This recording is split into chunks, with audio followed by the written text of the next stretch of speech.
नमस्कार दोस्तों, सोशियोलॉजी पाठशाला यूट्यूब चैनल पे आप सभी का स्वागत है। इस वीडियो का पहला प्रश्न है, स्तरीकरण के कतिपय नियमों का आलोचनात्मक विश्लेषण प्रथम बार किसने प्रस्तुत किया। स्तरीकरण का आलोचनात्मक विश्लेषण पूछा हुआ है। तो आप लोगों को बता दें, स्तरीकरण का प्रकार्यात्मक सिद्धांत आया था इससे पहले। तो उसमें जो है डेविस मूर ने बताया कि समाज में स्तरीकरण होना चाहिए, जिससे समाज के कार्य जो है सुचारू रूप से होते हैं और यह प्रकार्यात्मक होता है स्तरीकरण, ऐसा डेविस और मूर कहते हैं।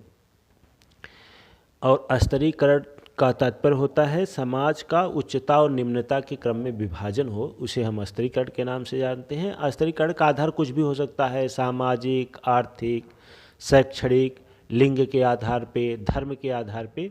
तो इस प्रकार से स्तरीकरण के कई आधार होते हैं और स्तरीकरण में उच्चता और निम्नता के आधार पे विभाजन किया जाता है। तो डेविस मूर ने बताया कि स्तरीकरण समाज में होगा तो समाज के सभी कार्य क्या होंगे, सुचारू रूप से होंगे, समाज का सभी कार्य आसानी से पूरे होंगे। इसे प्रकार्यात्मक सिद्धांत कहा जाता है। मेलविन ट्यूमिन नाम के विद्वान थे, इन्होंने स्तरीकरण के इस प्रकार्यात्मक सिद्धांत की क्या करते हैं, आलोचना करते हैं। तो इस प्रकार से सी ऑप्शन क्या हो जाएगा, सही हो जाएगा। अगला प्रश्न है, caste, class and conflict in industrial society पुस्तक के लेखक हैं। बहुत महत्वपूर्ण प्रश्न है, बार बार प्रश्न पूछा जाता है। ये हमारे विकल्प में है Daniel bell, डेहरन dwarf, Kingsley Davis, फ्लोयर हटर। तो आप लोगों को बता दें, class and class conflict in industrial society पुस्तक जो है डेहरन डार्फ ने लिखा है। यह एक संघर्षवादी विद्वान थे। इन्होंने बताया कि सत्ता का असमान वितरण जो है, समाज में सत्ता का असमान वितरण जो होता है, इसकी वजह से समाज में जो है संघर्ष उत्पन्न होते हैं और आईसीए का ये उदाहरण देते हैं। तो इस प्रकार से इसमें हमारा बी ऑप्शन सही हो जाएगा। सत्ता का असमान वितरण की बात इसी में करते हैं। अगला प्रश्न है, काम्ट के अनुसार मानव ज्ञान के विकास की 3 अवस्थाओं का क्रम है। मानव का ज्ञान का विकास किन अवस्थाओं से होकर गुजरा है, इसके बारे में पूछ रहा है। हमारा पहला विकल्प है धर्मशास्त्री, परंपरागत और वैज्ञानिक। दूसरा विकल्प है तत्वज्ञानात्मक, धर्मशास्त्री एवं प्रत्यक्षवादी। तीसरा है धर्मशास्त्री, तत्वज्ञानात्मक एवं प्रत्यक्षवादी। और चौथा विकल्प है प्रत्यक्षवादी, तत्वज्ञानात्मक और प्रत्यक्षवादी। तो आप लोगों को बता दें, ऑगस्ट काम्टे जो है एक उद्विकासी सिद्धांतवेत्ता थे, जो समाजशास्त्र के जनक भी हैं। उन्होंने बताया कि मानव समाज की ज्ञान का विकास जो होता है, सबसे पहले धार्मिक अवस्था आती है, जिसमें व्यक्ति समस्त कार्यों का जिम्मेदार जिसे है, धर्म को मानता है, ईश्वर को मानता है, कहता है कि ईश्वर की वजह से यह घटना घटित, कोई भी समाज में कोई भी घटना घटित होती है, उसके लिए वह ईश्वर को जिम्मेदार मानता है कि ईश्वर की वजह से यह घटना घटित हुई। तो उसे ऑगस्ट काम्टे ने धार्मिक अवस्था कहा। और दूसरा उन्होंने तात्विक अवस्था, और तीसरा उन्होंने प्रत्यक्षवाद की बात किया था। तात्विक अवस्था जो है धार्मिक और प्रत्यक्षवाद का मिलता जुलता स्तर है, और उसके बाद प्रत्यक्षवाद वैज्ञानिक स्तर है। तो इस प्रकार से सी ऑप्शन सही हो जाता है, धार्मिक, तात्विक और प्रत्यक्षवादी। सी ऑप्शन सही हो जाता है। अगला प्रश्न है, दुर्खिम के अनुसार सावयवी सुदृढ़ता किस प्रकार के समाज में विद्यमान होता है। सावयवी सुदृढ़ता की बात कर रहे हैं। तो आप लोगों को बता दें, दुर्खिम ने समाज को 2 भागों में विभाजित किया है। यांत्रिक समाज, जिसे सरल समाज कहा जाता है। दूसरा समाज उन्होंने बताया औद्योगिक समाज या सावयवी समाज। सावयवी समाज की बात इन्होंने कहा औद्योगिक समाजों में होता है। इस प्रकार से विकल्प में भी देखने से स्पष्ट हो रहा है। पहला विकल्प है औद्योगिक समाज, दूसरा आदिम, तीसरा ग्रामीण और चौथा जो है परंपरागत। तो 3 विकल्प तो मिलते जुलते हैं, आदिम समाज, ग्रामीण समाज और परंपरागत समाज जो है मिलते जुलते हैं। तो इस प्रकार से हमारा ए ऑप्शन सही हो जाता है, औद्योगिक समाज। अब होता क्या है ये जान लेते हैं। दुर्खिम ये कहते हैं कि जब समाज यांत्रिक अवस्था में होता था तो कानून जो होते थे, समाज जो है समाज उसको दंड देता था, और औद्योगिक समाज में जो है वह व्यक्तिगत हो गया।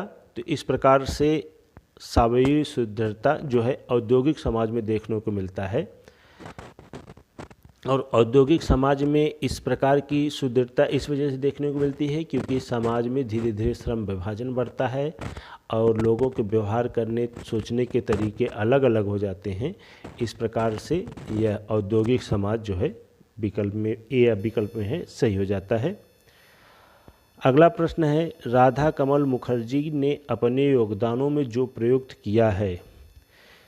राधा कमल मुखर्जी जो है किस माध्यम से अध्ययन करते हैं, उनका योगदान क्या है समाजशास्त्र के क्षेत्र में। पहला है अंतर विषयक, इंटरडिसिप्लिनरी। दूसरा है विषय पार, ट्रांसडिसिप्लिनरी, प्रकारात्मक या संघर्षात्मक। तो आप लोगों को बता दें, राधा कमल मुखर्जी प्रकारात्मक और संघर्षात्मक दोनों भी नहीं थे। यह जो है अंतर विषयक विश्लेषण, इंटरडिसिप्लिनरी के अंतर्गत आते हैं। यह जो है राधा कमल मुखर्जी उत्तर प्रदेश के लखनऊ विश्वविद्यालय के कुलपति भी रहे हैं, और इनकी बात करें तो ये ग्वालियर के राजा जो थे उनके आर्थिक सलाहकार थे। हाँ, इनकी एक बहुत महत्वपूर्ण अवधारणा है, महाविज्ञान की अवधारणा की बात करते हैं। तो यह भी बार बार परीक्षाओं में पूछा जाता है, तो आप लोग इसको भी ध्यान रखिएगा। महाविज्ञान की अवधारणा की बात करते हैं। अर्थशास्त्र के संस्थात्मक सिद्धांत दिए हैं इन्होंने, और प्रवासिता का सिद्धांत दिया है, और सबसे महत्वपूर्ण योगदान इनका है मूल्यों का समाजशास्त्र, या कहेंगे मूल्यों का संस्करण इन्होंने दिया है। तो इस प्रकार से राधा कमल मुखर्जी से यह भी क्वेश्चन बनते हैं कि मूल्यों की बात कौन करता है, मूल्यों का समाजशास्त्र किसने दिया है, तो राधा कमल मुखर्जी ने दिया है। इन्होंने अंतर विषयक, मतलब इन्होंने एक कहा कि ऐसा विषय होना चाहिए जिसमें कोई स्वतंत्रता ना हो, सभी क्या हो, एक दूसरे पे निर्भर है, क्योंकि विषय सभी क्या होते हैं, एक दूसरे पे निर्भर होते हैं। तो इन्होंने अंतर विषयक, इंटरडिसिप्लिनरी की बात करते हैं। तो इस प्रकार से ए ऑप्शन सही हो जाता है। अगला प्रश्न है, द रिमेंबर्ड विलेज, बहुत महत्वपूर्ण पुस्तक है द रिमेंबर्ड विलेज। यह पुस्तक किसने लिखी, इसके लेखक कौन है। तो हमारे विकल्प में है राधा कमल मुखर्जी, जी.एस. घुरिये, एम.एन. श्रीनिवास, उक्त तीनों में से कोई नहीं। तो आप लोगों को बता दें, भारतीय विद्वान हैं एम.एन. श्रीनिवास, इन्होंने ही इस पुस्तक को लिखा था। इस पुस्तक के पीछे की कहानी क्या था जान लेते हैं। होता क्या है कि जब श्रीनिवास अध्ययन क्षेत्र में थे, रामपुरा गांव का अध्ययन कर रहे थे दक्षिण भारत में, तो जब इनके लगभग सभी कार्य अध्ययन पूर्ण हो गए, अब ये चलने वाले थे, तो एक दिन देखते हैं कि जिस कमरे में ये रह रहे थे उसमें आग लग जाती है और इनके सभी मटेरियल क्या हो जाते हैं, जल जाते हैं। केवल एक डायरी जो थी, यह अध्ययन के दौरान जो इन्होंने बनाया था डायरी थी, उसी में इनका वह बच जाता है क्योंकि यह इनके पास ही था। उसी डायरी के आधार पे और अपने अनुभव के आधार पे उन्होंने इस पुस्तक की रचना किया है। इसी को उन्होंने द रिमेंबर्ड विलेज, मतलब उनको जो याद आता गया और डायरी में जो देख करके उनको याद आता गया, उसके आधार पे लिखा है। तो यह बहुत महत्वपूर्ण पुस्तक है, बार बार परीक्षाओं में पूछी भी जाती है। और श्रीनिवास भारतीय समाजशास्त्रियों में बहुत महत्वपूर्ण योगदान रखते हैं। समाजशास्त्र में बहुत ढेर सारे योगदान हैं इनको, तो एक एक करके जान लेते हैं क्या है। इन्होंने मैसूर के रामपुरा गांव का अध्ययन किया है और रामपुरा गांव में कुर्गों का अध्ययन किया था, और ये संरचनात्मक प्रकारवादी हैं। इन्होंने संरचनात्मक प्रकारवादी परिप्रेक्ष्य का उपयोग किया है। इन्होंने कई अवधारणाएं दी हैं, जैसे प्रभुजात की अवधारणा इन्होंने दिया है, संस्कृतिकरण की अवधारणा, पश्चिमीकरण की अवधारणा, लौकिकीकरण, बार बार परीक्षाओं में पूछा जाता है। हाँ, संस्कृतिकरण में इन्होंने सबसे पहले ब्राह्मणीकरण शब्द का प्रयोग किया है। यह ब्राह्मणीकरण शब्द इनसे पहले जो है अयप्पन ने दिया था। तो यह भी पूछा जाता है कि ब्राह्मणीकरण शब्द का सर्वप्रथम प्रयोग कौन किया, तो अयप्पन ने किया था, किंतु संस्कृतिकरण में इसका प्रयोग श्रीनिवास करते हैं। उसके बाद इनकी पुस्तकों की बात करें तो ये लिखे हैं dominant caste, religion and society among the Coorgs in south India, इस प्रकार से इनकी कई पुस्तकें हैं। अगला प्रश्न है, देखते हैं, श्रीनिवास द्वारा विवेचित संस्कृतिकरण की प्रक्रिया में किस जाति को अधिक महत्व दिया गया है। अभी हम संस्कृतिकरण की चर्चा कर रहे हैं, इसमें किस जाति को अधिक महत्व दिया गया है। इसमें देखिए लिखा हुआ है ब्राह्मण जाति, क्षत्रिय जाति, वैश्य या प्रभु जाति। तो आप लोगों को बता दें, यह सभी जातियों को मिलाकर के प्रभु जाति की अवधारणा को देते हैं। ये प्रभु जाति वह जाति होती है, इसकी 3 विशेषताओं की चर्चा करते हैं श्रीनिवास, जो किसी क्षेत्र विशेष में जनसंख्या में अधिक हो, और दूसरी विशेषता बताते हैं कि जो आर्थिक रूप से संपन्न हो या आर्थिक रूप से संपन्न के अंतर्गत विदेशी स्रोत या बाहरी स्रोत से भी जो जिसके इनकम होते हों, और राजनीति में पहुंच हो, मतलब सरपंच उसके हो, कोई विधायक हो, सांसद हो, मतलब राजनीतिक पहुंच अच्छी हो, तो उसे उन्होंने प्रभु जाति के रूप में बोला था। और उन्होंने बताया कि ब्राह्मण, क्षत्रिय, वैश्य कोई भी जाति जो है प्रभु जाति हो सकती है। ये इन 3 विशेषताओं को जिसमें होती हैं वो प्रभु जाति के नाम से जानी जाती है। तो संस्कृतिकरण में व्यक्ति अपनी मतलब निम्न जाति का व्यक्ति प्रभु जाति के विशेषताओं को क्या करता है, आत्मसात करता है, अपनाने का प्रयास करता है। तो इसलिए प्रभु जाति जो है इसमें महत्वपूर्ण हो जाती है। तो इसमें 7वें प्रश्न में डी ऑप्शन सही हो जाता है। अगला प्रश्न है, प्रघटना शास्त्र के अंतर्गत प्रघटना के बारे में कौन सा कथन सही है। प्रघटना शास्त्र के बारे में कौन सा कथन सही है। तो आप लोगों को बता दें, प्रघटना शास्त्र के बारे में सबसे पहले जो है हर्शेल ने इसका प्रयोग किया हुआ है, प्रघटना शास्त्र शब्द का। उसके बाद समाजशास्त्र में लाने का श्रेय जो है उनके शिष्य शूर्स को जाता है, जो एक जर्मन समाजशास्त्री थे। उन्होंने इसको लाया था और उन्होंने लिखा है phenomenology of the social world के नाम से इनकी पुस्तक है। उसी पुस्तक में इसमें चर्चा की गई है। तो उन्होंने बताया कि प्रघटना चेतना का सार तत्व होता है। ए ऑप्शन क्या होता है, सही हो जाता है। अगर प्रघटना शब्द की बात करें, फेनोमेनोलॉजी शब्द की बात करें, तो ये सबसे पहले हीगल ने प्रयोग किया था, लेकिन इसकी विस्तृत विवरण जो है हर्शेल ने प्रस्तुत किया है। और समाजशास्त्र में इसकी बात करेंगे तो शूर्स ने इसका प्रयोग किया है। तो इस प्रकार से ए ऑप्शन क्या हो जाता है, सही हो जाता है। अगला प्रश्न है, जीएस घुरिये द्वारा अपने योगदान में किस पद्धति का प्रयोग किया गया है। पूछा है जीएस घुरिये ने किस पद्धति का प्रयोग किया है। विकल्प में है भारतीय शास्त्रीय, आनुभविक, ऐतिहासिक, तुलनात्मक, उक्त सभी।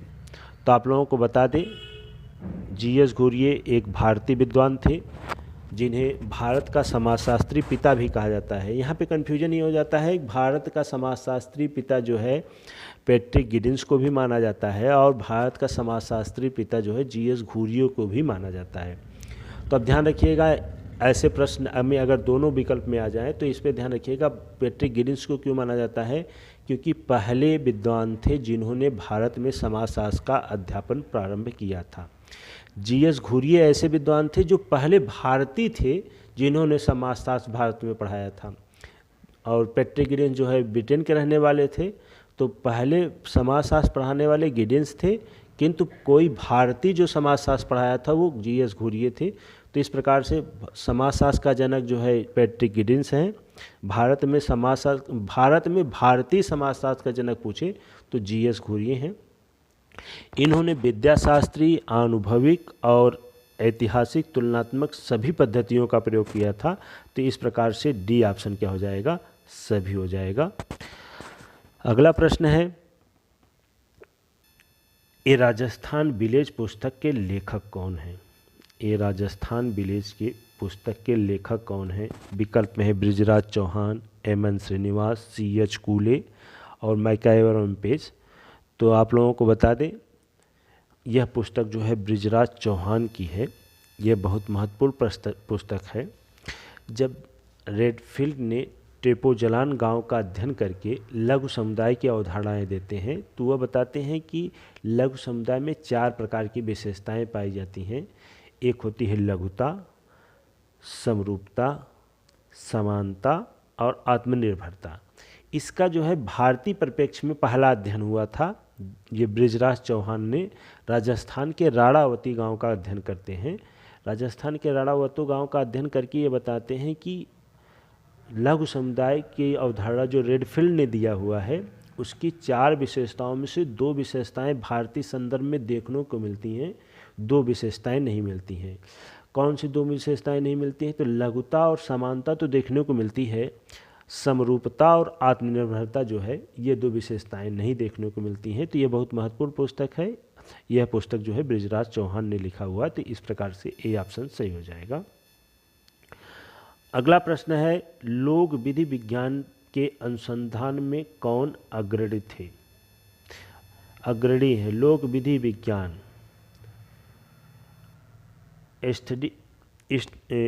मेथोडोलॉजी की बात कर रहे हैं।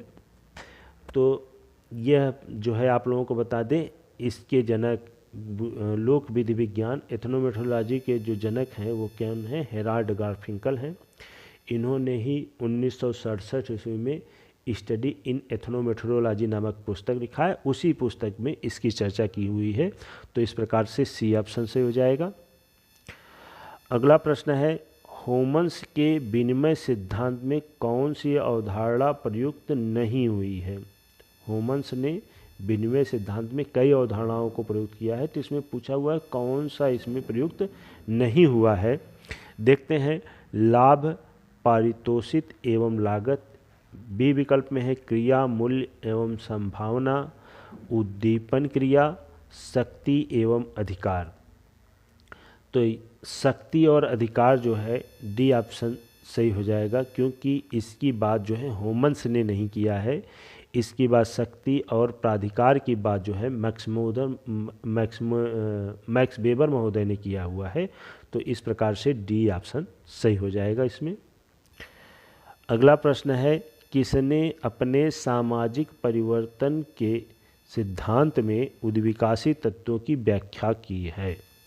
सामाजिक तत्वों परिवर्तन के सिद्धांत में उद्विकासी तत्वों की बात की किसने की है?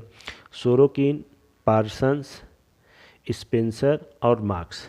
तो आप लोगों को बता दें, सोरोकिन जो है यह चक्री सिद्धांत दिए हुए हैं, स्पेंसर उद्विकासी हैं और कार्ल मार्क्स और पार्सन्स तीनों उद्विकासी सिद्धांतवेत्ता हैं। तो सामाजिक परिवर्तन के संदर्भ में अगर उद्विकासी तत्वों की व्याख्या की बात करेंगे तो पार्सन्स सही हो जाएंगे, बी ऑप्शन सही हो जाएगा। होता क्या है, ये क्या बताते हैं कि ये पार्सन्स जो है प्रकार्यवादी भी हैं, उद्विकासवादी भी हैं। होता क्या है कि ये बताते हैं पार्सन्स कि किसी भी समाज में परिवर्तन कब आता है? जब समाज में कुछ व्याधिकी तत्व आ जाते हैं। फिर व्याधिकी तत्वों को संतुलित करने के लिए समाज अपने आप को संतुलित करता है, तो उसमें कुछ क्या होती है, नए तत्व जुड़ जाते हैं। इस प्रकार से समाज में परिवर्तन होता रहता है। ऐसे समझते हैं, जैसे मानव का शरीर है, मानव का शरीर सभी फंक्शन अच्छे से कार्य कर रहे हैं, उसी प्रकार से पार्सन्स कहते हैं समाज के भी सभी कार्य सुचारू रूप से हो रहे होते हैं। लेकिन कभी कभी शरीर में कोई व्याधिकी की वजह से, किसी रोग की वजह से शरीर बीमार पड़ जाता है, फिर दवाएं होती हैं, उस समाज सही होता है, शरीर सही हो जाता है, लेकिन कुछ न कुछ समस्याएं रही जाती हैं या फिर कोई तत्व उसमें जुड़ जाता है। तो इसी प्रकार से समाज में भी कभी कभी समस्याएं आती हैं। उसके समाज अपने आप को क्या करता है, संतुलित करता है, किंतु नए तत्व उसमें थोड़े बहुत जुड़ जाते हैं। तो यह होता है उद्विकासी तत्वों की व्याख्या करते हैं इसमें। तो यह पार्सन्स जो है बी ऑप्शन में सही हो जाएंगे। अगला है, एक वैज्ञानिक अनुसंधान का प्रथम चरण क्या है? देखिएगा, अनुसंधान के चरण की बात किया हुआ है। तो आप लोगों को बता दें, अनुसंधान की कुछ महत्वपूर्ण चरण हैं, बीच बीच में और भी चरण हैं जो परीक्षाओं में बार बार पूछा जाता है। मैं उसकी बात कर लेता हूँ। तो शोध का पहला चरण होता है शोध समस्या का निर्धारण करना। दूसरा चरण होता है शोध की समीक्षा करना, शोध से संबंधित साहित्य की समीक्षा। तीसरा क्या है, उपकल्पना का निर्माण करना। चौथा तथ्य का संकलन। उसके बाद पांचवा जो है तथ्य का विश्लेषण, और छठवां वो कहेंगे तो प्रतिवेदन लिखना होता है, रिपोर्ट राइटिंग जिसको कहते हैं, इसकी चर्चा होती है। अब इसमें पूछा हुआ है उपकल्पना का निर्माण, तो ये तीसरे नंबर पे आता है। तथ्यों का संकलन चौथे नंबर पे आता है। अनुसंधान समस्या का निरूपण, जिसे हमने बताया शोध समस्या का निर्धारण, इसी को कहते हैं अनुसंधान समस्या का निरूपण। तो यही सी ऑप्शन क्या हो जाएगा, सही हो जाएगा। तो आप लोगों को बता दें, इसका यह एक क्रम पे आता है, यह इसका क्रम साहित्य समीक्षा दूसरा क्रम है, इसका क्रम तीसरा है, और ये क्या होता है, चौथा क्रम पे है। पांचवा क्रम हो जाता है तथ्य का विश्लेषण, और छठवां क्रम हो जाता है प्रतिवेदन। तो इस प्रकार से इसमें सी ऑप्शन क्या हो जाएगा, सही। पहला पूछा हुआ है तो सी ऑप्शन सही हो जाएगा। अगला प्रश्न है, भारत की कुल आबादी में अनुसूचित जातियों का प्रतिशत। अनुसूचित जातियों का प्रतिशत कितना है, तो 2011 की जनगणना के अनुसार लगभग 16% जनसंख्या जो है अनुसूचित जातियों की है। तो इस प्रकार से बी ऑप्शन सही हो जाएगा।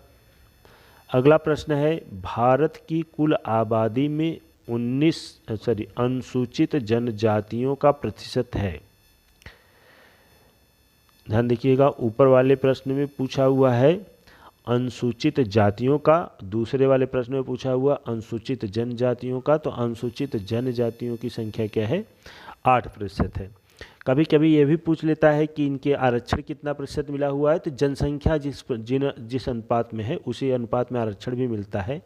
तो इसे कहते हैं एसटी, शेड्यूल्ड ट्राइब।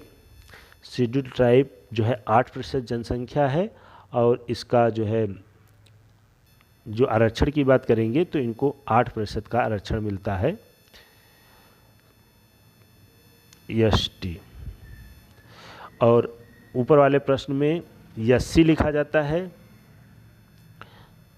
और इनकी जनसंख्या जो है 16% है, 16% एससी। तो आरक्षण का जो प्रतिशत है वो 16% है। ये एसटी जो है 8% है, तो इनका जो है आरक्षण का प्रतिशत जो है यह 8% के लगभग है। अगला प्रश्न है, मंडल आयोग की रिपोर्ट के अनुसार भारत में अन्य पिछड़ा वर्ग ओबीसी का प्रतिशत देश में कुल आबादी का लगभग कितना है। तो आप लोगों को बता दें, मंडल कमीशन जो है 1989 ईस्वी में बना था, 1989 ईस्वी में बना था।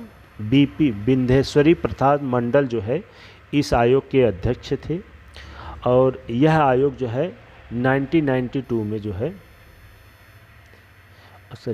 1991 में जो है अपनी रिपोर्ट प्रस्तुत करता है, और यह बताता है कि देश की 52% जनसंख्या, डी ऑप्शन सही हो जाएगा, 52% जनसंख्या जो है पिछड़े वर्ग में आती है। और इनके लिए उन्होंने 27% आरक्षण की बात करती है। मतलब विंध्येश्वरी प्रसाद मंडल बीपी मंडल आयोग ने कहा कि 22% जनसंख्या जो है पिछड़े वर्ग की है, यानी ओबीसी वर्ग की है, इनको 27% आरक्षण दिया जाना चाहिए, जिसे जो है 1992 ईस्वी में 1992 में सरकार ने लागू किया था। उसके बाद फिर मामला कोर्ट में जाता है, तो सुप्रीम कोर्ट से फिर 1994 में क्रीमी लेयर की अवधारणा आती है। तो इस प्रकार से डी ऑप्शन क्या हो जाएगा, सही हो जाएगा। अगला प्रश्न है, उत्तर आधुनिकता के स्थान पर विलंबित आधुनिकता, उत्तर आधुनिकता के स्थान पे विलंबित आधुनिकता की अवधारणा का प्रयोग किसने किया है। तो आप लोगों को बता दें, विकल्प में है लेवी स्ट्रास, गॉफमैन, गारफिंकल, एंथोनी गिडिंस। तो आप लोग बता दें, उत्तर आधुनिकता की बात करने वाले विद्वानों में एंथोनी गिडिंस हैं। इन्होंने ही उत्तर आधुनिकता को विलंबित आधुनिकता कहा था। इन्होंने आधुनिकता के संदर्भ में आधुनिकता को भगोड़ा समाज कहा है, रनवे सोसाइटी की चर्चा करते हैं, जगरनाट कहते हैं, और ये एक भारी भरकम इंजन से इसकी तुलना करते हैं, और एक बेलगाम आधुनिकता एक बेलगाम घोड़ा है, ऐसी अवधारणा देते हैं। और इन्होंने 2 पुस्तकें बहुत महत्वपूर्ण पुस्तक है, जैसे constitution of modernity, consequence of modernity, और एक पुस्तक है the rules of sociological methods, the new rules of sociological method. अगर ध्यान रखिएगा, यह पुस्तक थोड़ी सी अंतर है। The rules of sociological method पूछे तो यह दुर्खिम की पुस्तक है, और the new rules of sociological method पूछे तो यह जो है एंथोनी गिडेंस की पुस्तक है। तो इस प्रकार से विलंबित आधुनिकता की बात जो है एंथोनी गिडेंस करते हैं, तो डी ऑप्शन क्या हो जाता है, सही हो जाता है। अगला प्रश्न है, प्योर सोशियोलॉजी पुस्तक के लेखक कौन हैं? विकल्प में है टॉनिज, लेस्टरवार्ड, बोटोमोर, बोगार्डस। तो आप लोगों को बता दें, लेस्टरवार्ड जो है प्योर सोशियोलॉजी नामक पुस्तक देते हैं। तो इस प्रकार से बी ऑप्शन क्या होगा, सही हो जाएगा। अगला प्रश्न है, किसने कहा कि दैनिक जीवन जगत ही हमारी प्रयोगशाला है? दैनिक जीव जगत ही हमारी क्या है, जीवन जगत ही हमारी प्रयोगशाला है, ये किसने कहा है? विकल्प में है गिलीन एवं गिलीन, आकबर एवं नीमकाफ, मैकाइवर एवं पेज, गूड़े एवं हाट। तो आप लोगों को बता दें, यह जो है दैनिक जीवन का जगत ही हमारी प्रयोगशाला है, इस शब्द का प्रयोग जो है मैकाइवर एवं पेज कहते हैं कि समाज शास्त्र के लिए जो हमने दैनिक जीवन में जगत में जो घटनाएं घटित होती हैं, इसी में हम प्रयोग करके समाज का अध्ययन कर सकते हैं।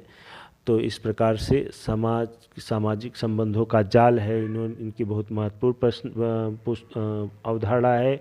उसके बाद जहाँ जीवन है वहीं समाज है, यह भी बार बार पूछा जाता है। तो इस प्रकार से सी ऑप्शन क्या हो जाता है, इसमें सही हो जाता है। इस प्रकार आज के 20 महत्वपूर्ण प्रश्नों की श्रृंखला पूर्ण होती है। धन्यवाद। हाँ दोस्तों, जब हमारे क्वेश्चन अगर आपको अच्छे लगते हों तो हमारे चैनल को लाइक कीजिए, सब्सक्राइब कीजिए। धन्यवाद। जय हिंद, जय भारत।